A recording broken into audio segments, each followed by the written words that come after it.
वही महान से महान हुआ है जिसने समय का आदर किया। ध्यान रखना, एक एक मिनट संभाल संभाल के खर्चा कीजिए। ये इतना कीमती है कि अगर तुम्हारा आखिरी मिनट है और तुम्हारे पास पूरी त्रिभुवन की संपत्ति हो, और आप दांव पे लगा दो कि 1 सेकंड और बढ़ा दिया जाए तो नहीं बढ़ेगा। आखिरी मतलब पूरी त्रिभुवन की संपत्ति आपके 1 सेकंड को नहीं बढ़ा सकती। आप उसके महामहिम स्वरूप समय को ना समझकर कहां खर्चा कर रहे हो। एक बार राधा नाम छूटा, प्रपंच में हम बातचीत करने लगे, हमारा घाटा हो गया। कल भी यही चर्चा कह रहे थे। सावधान, हमारे हृदय से एक क्षण के लिए भी नाम ना छूटे। ये नाम क्यों छूट जाता है? पहला, बहिर्मुख पुरुषों का जब हम साथ करते हैं, बहिर्मुख का तात्पर्य वो भेष से नहीं है। जिसका भजन निरंतर नहीं चल रहा वो बहिर्मुख ही है, कोई भी हो। कभी कभी बहुत धोखा हो जाता है। हमें आदर मानसिक करना है, भेष का ध्यान रखना। आदर तो सबका मानसिक करना है, सब में भगवान विराजमान है। पर किसी भी वेशधारी के संयोग से हमारा भजन छूटे, हमें प्रभु में अरुचि हो, हमें संग नहीं करना चाहिए, चाहे कोई भी हो। ये बाजी हम हार नहीं सकते। एक जिद्दी स्वभाव होना चाहिए परमार्थ के पथिक का। भगवत कृपा से स्वभाव शुरू से जिद्दी रहा है। जो ठान लिया चाहे मर जाए पर वो हमें करना है, चाहे जितना कष्ट मिले, नहीं हमें चलना है, बस ऐसा जिद्दी स्वभाव रहा है। तो हमारी जिद्द है इस जन्म में हम श्री जी से मिलकर रहेंगे, कुछ भी हो जाए। इस जन्म को हम श्री जी के हवाले करते हैं, कुछ भी हो जाए। अब हमको किसी की आन ही नहीं रखनी। अब क्या करें, अब वो खड़े हो जाते हैं तो बात करना पड़ता है। कोई भी हो, वो में कोई भी हो, हम नहीं, प्रभु से विमुख वार्ता नहीं हो सकती, चाहे कोई भी हो। बहिर्मुख पुरुषों की संगति करने से भजन बाधित होता है। ये जो हमारे भजन में बाधा पहुंचती है, बहिर्मुख पुरुषों के संग। बहिर्मुख जो प्रभु को छोड़कर इंद्रियजन्य भोग विलासिता संसार की आसक्ति में है, वो बहिर्मुख पुरुष है। चाहे जितना भगवत वार्ता से शुरू करो, बहिर्मुख पुरुष की स्थिति संसार में ही विश्राम लेगी। और चाहे जितनी संसारिक बात से वार्ता शुरू करो, भागवतिक पुरुष की अंतिम विश्राम स्थिति श्यामा श्याम ही होंगे, देख लेना। उसकी बात का विश्राम वही होगा जहां श्यामा श्याम होंगे, उसका लक्ष्य श्यामा श्याम होगा। और जो बहिर्मुख पुरुष है, भले वो भागवतिक शुरू करे, पहचान होगी, उसका विश्राम कोई ना कोई विषय, व्यक्ति, वस्तु, स्थान होगा संसार का। इसलिए सावधान, बहिर्मुख पुरुषों से हमको किसी से भी संग नहीं करना। भाई हम यहां संग करने नहीं आए, वृंदावन ऐसे रहे मनोज चिन्हारो नाई, हमसे प्रिया प्रीतम का परिचय प्राप्त करने आए। यहां अपनी महारानी जी के चरणों का हम सानिध्य अनुभव करने आए। राधा राधा राधा राधा। हमें दुनिया से मतलब, कोई प्रणाम कर रहा है, कोई गाली दे रहा है, कोई वाह कह रहा है, कोई निंदा कर रहा है, राधा राधा। निकल जाओ चुपचाप, एकांत में बैठ करके जो समय आपके पास खाली है, माला के द्वारा या जैसे भी बने, आप मन को नाम में लगाने की चेष्टा करें, मंत्र में लगाने की चेष्टा करें। किसी को साथी मत बनाएं। इस मार्ग में कोई साथी नहीं होता। सबसे बढ़िया साथी है नाम, बहुत समर्थ साथी है। हरि को इसलिए नहीं बोला कि उनको देख नहीं पाओगे तो विश्वास नहीं होगा। नाम को तो देख रहे हैं ना, हरि राधा हमारे पास है हमारे पास दिखाई दे रहा है, हमारे पास है, नाम है, जिह्वा में चल रहा है, हृदय में चल रहा है, हमारा पक्का साथी है। बहिर्मुख पुरुषों का संग नहीं करना। वो आपके बगल में बैठा हुआ साधक भी हो सकता है जो बहिर्मुख है। हमें नहीं देखना, संप्रदायवाद नहीं देखना, हमें भेष नहीं देखना। इस अंतर्वृत्ति में बाधा पहुंचा दे कोई भी व्यक्ति, कोई भी वस्तु, कोई बिल्कुल बर्दाश्त नहीं होना चाहिए। तजिए ताहि कोटि बैरिशम, तजोरे मन हरि विमुखन को संग, जाके संग कुमति मति उपजय करत भजन में भंग, तजोरे मन हरि विमुखन को संग। बिल्कुल नहीं। दूसरा, बहिर्मुख पुरुषों के द्वारा की हुई टीका या बनाई हुई पुस्तक कभी नहीं पढ़नी चाहिए। सदैव किसी ग्रंथ की अगर हमें टीका पढ़नी है तो सिद्ध महापुरुषों की पढ़नी चाहिए। जैसे श्री भगवत गीता जी की टीका की है भगवान शंकराचार्य जी ने, श्री ज्ञानदेव जी ने, और अभी वर्तमान साधकों के लिए अमृत में पूज्य स्वामी श्री राम सुखदास जी ने, हमें और क्या जरूरत है। अगर आप अद्वैत वेदांत का भाव देखना चाहते हो तो आद्य गुरु भगवान शंकराचार्य जी ने टीका की, श्री ज्ञानदेव जी ने टीका की, भक्ति और ज्ञान दोनों मिला, और स्वामी जी ने तो बिल्कुल सरल भाषा में गीता जी का रहस्य खोल करके रख दिया श्री स्वामी राम सुखदास। हमें और क्या पढ़ना। बहिर्मुख पुरुषों द्वारा बनाई हुई पुस्तक नहीं पढ़ना, उनके बनाए हुए वो सब गान नहीं करने, उनकी बनाए हुए टीका आदि को नहीं पढ़ना। हम सदैव महापुरुषों की वाणी का स्वाध्याय करें। जैसे हम श्रीमद् भागवत पढ़ रहे हैं तो उसमें भगवान व्यासदेव जी, भगवान सुखदेव जी की हमें कृपा मिलेगी। हम सेवक वाणी पढ़ रहे हैं तो सेवक जी की हमें कृपा मिलेगी, और वो वाणी हमें स्थित करेगी जिस रस की बात है। हम केलीमाल जी पढ़ रहे हैं, स्वामी हरिदास जी की करुणा दृष्टि हमारे ऊपर बरसेगी।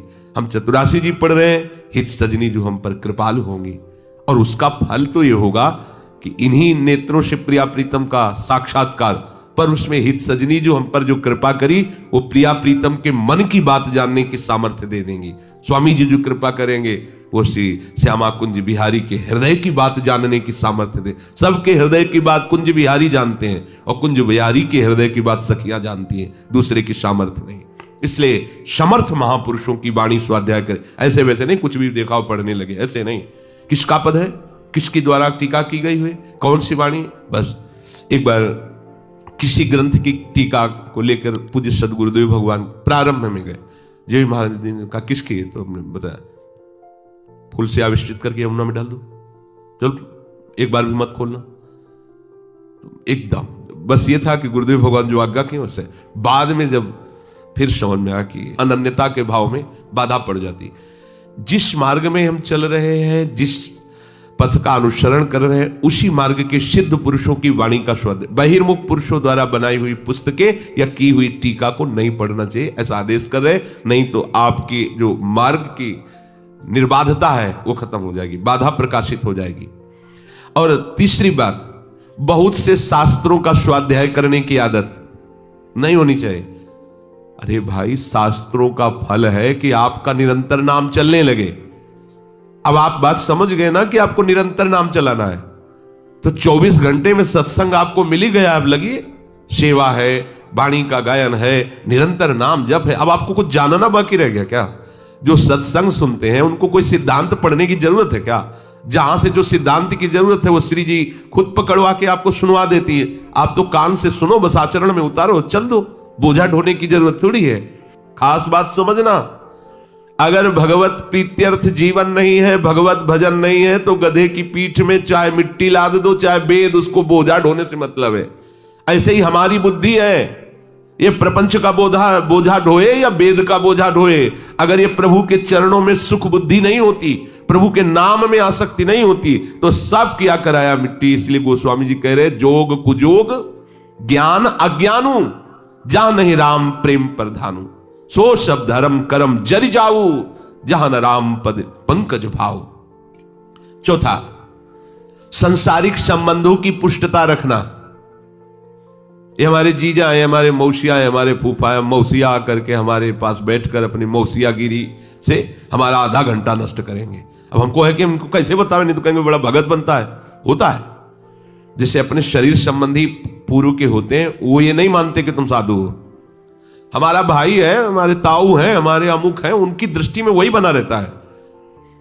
वो पुरानी वृत्ति उनकी थोड़ी बदलती है, उनकी यही वृत्ति रहती है। अब वो जब सामने उस रूप में आएंगे, वो बातचीत करेंगे तो प्रिया प्रीतम के नहीं करेंगे, कुछ मतलब नहीं है, वो ऐसा है वैसा संसार। अब हम काहे को सुने प्रपंच? सांसारिक संबंधों का राग रखने से भजन में बाधा पड़ जाएगी। देखो ना, जो गृहस्थी में हैं, कुछ ऐसे सच्चे उपासक हैं जो अपनी व्यथा बताते रहते हैं कि क्या करूं, नहीं चाहता, पर रिश्तेदार नातेदार गृहस्थी में हैं, वो आते हैं। हमारे घर में कोई ऐसा नहीं खाता पीता, पर वो आते हैं और ऐसा करते हैं। अब क्या करें हम? बड़ी समस्या है। अब वो दामाद है, उसको कुछ बोले तो बेटी के साथ वो कड़ुआ व्यवहार करेगा और विपत्ति आ जाएगी। अब वो उस घर में जहां श्री जी की सेवा हो रही, वो गिलास रख के शराब पी रहा है, नमकीन पा रहा है और गंदे भाव है। अब क्या उसके साथ है? तो कम से कम आप लोगों को तो इतनी कृपा हो ही गई है श्री जी की कि ऐसा संयोग, मान लो आप विरक्त हो या वृंदावन वासी हो या आकर के भगवत आराधना में, तो अभी तो आपको तो नहीं, कोई भी अब ऐसे संबंधों का राग नहीं रखना चाहिए। हमारी सुनो तो हमारे पास बैठो, तुम्हारी सुनने की हमें जरूरत नहीं है, न बैठालने की। हाँ, बैठने का आदेश कर, हमारी सुनो और उसको अपने जीवन में गुनो और उतारो, जाओ। चाहे रिश्तेदार हो चाहे नातेदार हो, वृंदावन धाम आए हो, राधे श्याम 2-4 मिनट बैठ के हमारी बात सुनो, तुम्हारी नहीं। तुम कैसे हो हम जानते हैं, कैसे हो कह देते हैं कुशल मंगल है। कुशल मंगल है तुम्हारी कुशल हो सकती, तुम्हारी मंगल हो सकता है, कैसे हो सकता है? तब लगी कुशल न जीव कहूं सपने मन विश्राम। स्वप्न में भी तुम्हारी कुशल नहीं हो सकती। जागृत में तुमसे क्या पूछें, सब कुशल मंगल बोले, सब कुशल मंगल। कुशल उसी का है जो भगवान नाम जप कर रहा है, मंगल उसी का है, पूछो या ना पूछो। संतों से कुशल मंगल पूछने की जरूरत नहीं, हर समय कुशल मंगल में रहते हैं। और संसारियों से पूछने की इसीलिए जरूरत नहीं कि वो कभी भी कुशल मंगल में रहते ही नहीं। थोड़ी देर मंगल दिखाई दे रहा है, वो मंगल ही अमंगल रूप हो गया। संतों में अमंगल दिखाई दे रहा है, लेकिन वो अमंगल ही महामंगल का मूड बन जाएगा, क्योंकि नाम चल रहा है। संसारी संबंधों का राग भजन में बहुत बाधक है। जहां हमारा संबंध होता है वहीं हमारा चिंतन जाता है। और 5वां, बहुत व्यवहार बढ़ा लेना। उनके पास जाना है, वहां सभा में जाना है, उनसे संगोष्ठी में मिलना है, उनसे, यह सब नहीं। ये आखिरी मंजिल है जहां से गिरा दिया जाता है। कंचन, कामिनी और कीर्ति में फंसा तो ऊपरी बिल्डिंग से नीचे गिरा दिया जाएगा। अब क्या दशा होगी उसके ऊपर से जो गिरेगा नीचे, किसी काम का नहीं रहेगा। इसीलिए ये भगवत भजन करने वालों के लिए ज्यादा यश कीर्ति, ये फैलाव भी जो है ये बाधा ही है कि अहोभाग्य 10 लोग हमारे साथ चल रहे हैं, ये कोई फूलन की बात। अहोभाग्य अकेले अश्रुओं से कपोल भिगोता हुआ और प्रिया प्रीतम को साथ लेके डोल रहा है, कोई बाहरी चिंतन ही नहीं, ये अहोभाग्य होता है। तो तब जाकर के वो नियत मानसः होता है। यहां भगवान करे कि युंजन नेवम सदात्मानम योगी नियत मानसः। नियत मानसा, जिसका मन पर अधिकार हो गया है। नियत मानस तभी माना जाता है जब केवल प्रभु का भरोसा, आशा, चिंतन उन्हीं में रमण, केवल प्रभु ही प्रभु, उसे कहते हैं नियत मानसा, योगी नियत मानसा। अब खड़ा है तो प्रभु, बैठा है तो प्रभु, चल रहा है तो प्रभु, खा रहा है तो प्रभु, हर समय प्रभु के सिवा दूसरा कोई चिंतन नहीं, कोई आश्रय नहीं, कोई चाह नहीं, कोई बल नहीं, कोई भरोसा नहीं, उसे कहते हैं नियत मानसा। जब तक उपासक थोड़ा भी संसार से अपना संबंध रखता है, देखो ध्यान देना, संसार संबंध रखे वो उसकी मौज, उपासक को संसार से संबंध नहीं रखना। सैकड़ों उससे हमारे कहें उनकी बात, उसके हृदय में हमारे केवल प्रिया प्रीतम होने चाहिए। उसके हृदय में एक भी व्यक्ति हमारा नहीं होना चाहिए। बात समझो, ये भगवत प्राप्ति का स्वरूप है। अगर एक के भी साथ संबंध रहा तो मन उसके पास जाएगा, तो नियत मानसा हट जाएगा। नियत मानसा नहीं कहा जाएगा, नियत मानसा वही कहा जाएगा जिसका प्रभु के सिवा मन कहीं जाता ही नहीं। बड़ी बात है। तो क्या वो वस्तु व्यक्ति स्थान उसको दिखाई नहीं देता? दिखाई देता है। साधक को वस्तु व्यक्ति स्थान दिखाई देता, उसमें भावना करता है कि प्रभु है, और उस नियत मानसा को सीधे प्रभु ही सब रूपों में है, यह अनुभव हो चुका है। अब वो व्यवहार में बात कर रहा है, खेल रहा है, खा रहा है, हंस रहा है, अपने प्रभु में ही, प्रभु की सिवा, ये आंतरिक स्थिति, बाय नहीं। अब साधक नियत मानसा में पहुंचने के लिए सबसे बड़ी पहली गलती ये कर देता है कि हम तो पापी आदमी हैं, हमसे भजन तो, हम तो बहुत काम ही हैं, और हम तो गृहस्थ हैं। पहली बात समझिए, रिक्शा पकड़ लेने के कारण, ए रिक्शा कहने से खड़ा हो जाता है, तो आप समझो आपने पाप को पकड़ लिया, स्वयं आप अपने को पापी बोलने लगे। अरे हिम्मत करके तू बोल, जैसे भगवान तेरे को बोलते हैं ममैवांशो, तो बोल भगवान का अंश है, भगवान का अंश है, तू निज परिकर है प्रभु का, तूने पाप पकड़ रखा है, पाप की गलती तूने की है, उस गलती को तू पकड़ रहा है, छोड़। वो कह रहे हैं कि तू मेरा है तो हम सर्व पापेभ्यो मोक्षयिष्यामि मा शुचा। ये सबसे बड़ी गलती होती है। उपासक इनको पकड़ रखता है, काम आया और चला गया अपनी चेष्टा कर, अब उसको पकड़े बैठा रो रहा है, ओ काम काम काम, तुम पकड़े, छोड़ो। वो गलती क्यों हुई? क्योंकि तुम उस समय भजन में नहीं थे, तो इस समय क्या कर रहे हो? वही गलती का अवसर फिर दे रहे हो। आज से कसम खाता हूं, ये कुछ कसम काम नहीं करेगी। कसम बोलने की जरूरत नहीं, राधा राधा बोलने की जरूरत है। राधा राधा बोलोगे बिना कसम के निकल जाओगे, क्योंकि पावर आ जाएगा। और राधा राधा नहीं तो हर बार कसम खाओ, कुछ नहीं होने वाला। ये बहुत सब आप अपने अनुभव से देख लीजिए। कसम थोड़ी रोकती है, आध्यात्मिक शक्ति का बल उसे रोकता है, और वो आएगा नाम जप से। और नाम जप करो नहीं, वर्तमान में दुनिया का प्रपंच सोचो तो तुम जीत नहीं पाओगे माया से। साधक की सोचता मैं गृहस्थ हूं, नहीं, गृहस्थी एक हमारा कर्तव्य कर्म है, लेकिन मैं प्रभु का हूं। मुख्य कर्तव्य कर्म है अपने प्रभु को प्राप्त करना।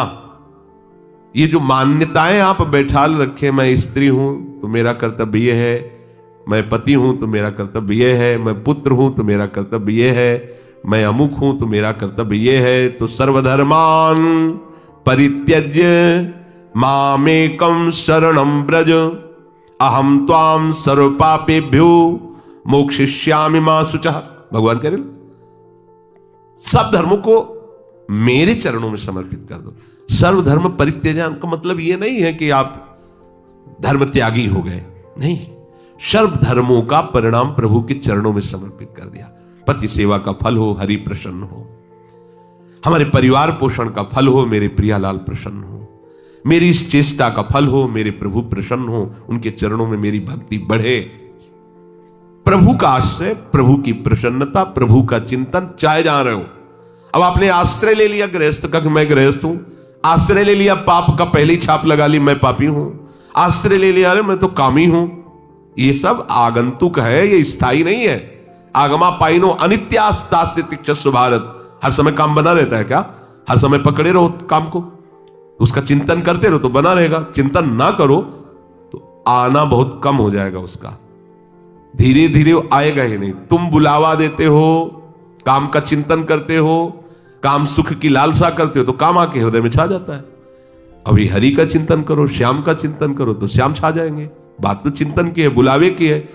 कहते हो हमें हरि दर्शन नहीं देते, बुलाते हो काम क्रोध को, कैसे हरि आ जाए? हरि को बुलाओ। बुलाने का तात्पर्य है उनके मिलन की लालसा, उनमें सुख बुद्धि और निरंतर उनका चिंतन। भजन करने वाले उपासक को इसीलिए सिद्धि नहीं मिलती भजन की। भजन की सिद्धि है निरंतर भजन, स्वाभाविक चलना। क्योंकि उपासक अपने आप को गृहस्थ मानता है, अपने आप को ब्राह्मण मानता है, क्षत्रिय मानता है, वैश्य मानता है, शूद्र मानता है, अमुक आश्रम का मानता है, अपने को विद्वान मानता है, अपने को अमुक अमुक। अरे हृदय में ठसक रखो मैं प्रियाजू का हूं, बस खत्म खेल, दूसरी बात नहीं। हमारी एक ही पहचान होनी चाहिए। अब मैं प्रियाजू का हूं। हमारी पहचान गृहस्थी विरक्ति, हमारी पहचान स्त्री पुरुष, हमारी पहचान विद्वान मूर्ख, हमारी पहचान ये नहीं है। मैं श्री जी का हूं, हमारे माई श्यामाजू। ये केवल कहने से नहीं होगा, ये आपके जीवन में आ जाना चाहिए। श्यामाजू के सिवा हमारा कोई नहीं। आपकी भजन की सिद्धि इसी में होगी। जब तक आप अपने को कुछ मानते रहेंगे तब तक आपका निरंतर भजन नहीं होगा। अपने को प्रियालाल का मानते रहेंगे, भजन में अभी बड़े तन्मयता नहीं, लेकिन परिणाम में आपको वही सिद्धि मिलेगी जो सिद्ध महापुरुषों को मिलती है। सांसारिक किसी भी वस्तु की प्राप्ति के लिए आपका कोई भी अब उद्देश्य नहीं होना चाहिए। जो व्यवस्था लाडली, जो हमारी तरफ से कोई मांग नहीं है, तभी आप भजन में स्थित हो पाएंगे, तभी नियत मानुषा कहे जाएंगे।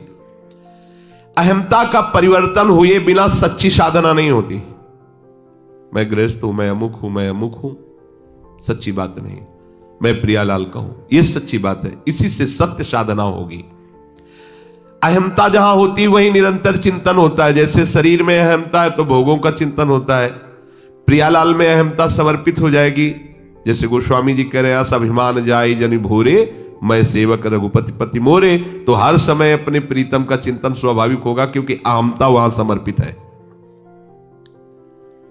युंजन आत्मानम, मन को संसार से हटा हटा करके प्रभु में लगाना और ऐसी स्थिति प्राप्त करना कि फिर संसार में जाए ही ना मन, उसे कहते हैं युंजन आत्मानम। प्रतिदिन नियमित रूप से भजन का, ध्यान का अभ्यास करें। जो अभ्यास में समय दे, दिनचर्या हो, उसमें कमी नहीं करनी चाहिए और उसमें त्रुटि नहीं होनी चाहिए। सच्चे उपासक की पहचान होती है जो सेवा, जो भजन, जो नियम बहुत काल तक वैसे ही चलना चाहिए। ये नहीं कि 4 दिन आरती किया, बंद कर दिया, फिर 4 दिन हाथ जोड़ के खड़े हो गए, वो बंद हो गया, 4 दिन पद गायन किया, वो बंद, ऐसे नहीं चलता। अगर आरती हम कर रहे हैं 4:15 बजे, तो फिर 4:15 बजे 10-12 वर्ष तक त्रुटि नहीं। बुखार है, हिम्मत की, रजादि से पवित्र होकर आरती में जो नियम ले, प्राणपन से, उसका मतलब कि प्राण भले चले जाए, वो नियम नहीं टूटेगा, तब बात बनती है। यहां तो अतरे दिन रंग बदला जाता है, दिखाई देता है, कभी कुछ कभी कुछ। उपासक की एक निष्ठा होनी चाहिए। कभी घंटा बज रहा है, कभी आरती हो रही, कभी फूल चढ़ रहे हैं, कभी कुछ नहीं। आपकी नियम निष्ठा क्या है? बुखार आ गया, बुखार क्या है? मृत्यु तो नहीं है ना। समय तैयार होकर, एकदम सावधान होकर, आपके संकल्प में इतनी सामर्थ्य है, आप सब कुछ कर सकते हैं। आपका निश्चय दृढ़ होना चाहिए। आप भगवान की शक्ति हैं, भगवान के अंश है, आप कोई साधारण नहीं है। ये आपको जुखाम बुखार भगवत मार्ग से अलग कर दे। जो उपासक अपने दिनचर्या में विक्षेप डालता रहता है, कभी किया कभी नहीं किया, ऐसा करने से उसे भजन सिद्ध नहीं होता। प्रभु की प्राप्ति के लिए जो आपको दिनचर्या मिली है, प्राणपन से उसका निर्वाह होना। व्यवहार में चाहे जितना फंस जाए, पर परमार्थ में जो हमारा नियम है वो पूरा होना चाहिए। अगर ऐसा नहीं तो फिर मन बहकाने लगता है कि आज का भजन कल कर लेंगे ना, डबल कर लेंगे। और जब कल आया तो ऐसा माया ने व्यवधान किया कि फिर वो तीसरे दिन वो गया सब। इतनी हिम्मत कहाँ कि 3 दिन का भजन निरंतर। बस एक जो नियम पकड़ो, मान लीजिएगा जो आप दिनचर्या पकड़ो, उसको बहुत काल तक करते रहो, वही आपकी सिद्धि का कारण बन जाएगी। ये अभी किया, 4 दिन किया, आज 6 घंटे भजन किए, कल 5 घंटे किए, फिर इसके बाद 6 दिन किए ही नहीं, ये भजनानंदी का स्वभाव नहीं है। ये भगवदानंद की प्राप्ति के लिए ऐसा भजन ठीक नहीं। निरंतरता, भले 1-1 मिनट बढ़ाते जाओ, लेकिन जितना बढ़ गए उसमें घटेगा नहीं। ये आपकी दिनचर्या होनी चाहिए। शांति निर्वाण परमाम मत संस्थाम अधिगच्छति, वो भागवती की स्थिति में स्थित हो जाता है। भागवती की स्थिति जिसको प्राप्त करने के बाद कुछ भी प्राप्त करना बाकी नहीं रहता, उसे यहां निर्वाण परमा शांति कहते हैं, परम शांति। उस उपासक को जो निरंतर साधन परायण रहकर भजन करता है, ये भगवान की तरफ से प्रसाद मिलता है उनको, निर्वाण परम शांति। कोई इच्छा नहीं, कोई चाह नहीं, कुछ प्राप्त करना बाकी नहीं, कुछ जानना बाकी नहीं। ऐसी स्थिति उपासक के हृदय में जब आती, उसी समय उसे अपने स्वरूप का बोध हो जाता है, आत्मस्वरूप का। अलग से वेदांत नहीं पढ़ना पड़ा कि मैं शरीर नहीं, मैं अपने आप। रामचरितमानस में कहा, मम दर्शन फल परम अनुपा, जीव पाओ निज सहज स्वरूपा। भगवदानंद की स्फूर्ति होती है, स्वरूपानंद प्रकाशित हो जाता है। तो प्रभु कह रहे हैं शांति 2 तरह की होती है, एक शांति, एक परम शांति। संसार के भोगों के त्याग से शांति मिलती है और भगवत प्राप्ति से परम शांति मिलती है। त्यागात शांति अंतरम, संसार के भोग राग संबंधों का त्याग हो गया, शांति मिली। लेकिन ये परम शांति नहीं। परम शांति है प्रभु के चरणों में अनुराग हो गया, संसार के भोगों से वैराग्य शांति, और प्रभु के चरणों में अनुराग, ये परम शांति। अब कहीं स्वप्न में भी अन्य चाह उसको अशांत नहीं कर सकती। तो हम निरंतर भजन परायण रहें, जो हमें दिनचर्या मिली है प्राणपन से उसका निर्वाह करें, वाणी को संयम में रखें, व्यर्थ का भाषण त्याग करें, क्योंकि व्यर्थ के भाषण से हमारे अंतर की मलिनता बढ़ जाती है। जो हमें भजन के लिए निर्मलता, एकाग्रता चाहिए, वो बेकार की बातें करने से वो ऊर्जा शक्ति नष्ट होती है। इसलिए अधिकतर मौन का आश्रय लीजिए, आवश्यकता होने पर बोलिए, नहीं तो नाम जप चलना चाहिए। ऐसे ही नाम जप चले तो देख लीजिए, नहीं तो माला जरूर साथ रखिए, जहां समय मिले तत्काल। अगर एक माला कर लिए तो 108 बार मंत्र जप लिए, 108 बार नाम जप। आपको लोभ होना चाहिए, जिससे कंजूस आदमी 1-1 रुपया जमा करता है, ऐसे में 1-1 नाम जमा करें अपने गुरुदेव की बैंक में, हरि की बैंक में, और वो नाम रूपी धनी ही रूप और लीला का स्वाद ले पाता है। रूपास्वादन, लीलास्वादन वही कर पाता है जो नाम का धनी होता है, और नाम का धनी होने के लिए हमें ये सत्संग और ये धाम, ये सब अवसर मिला है। शेष चर्चा आगे। श्री राधा वल्लभ लाल की।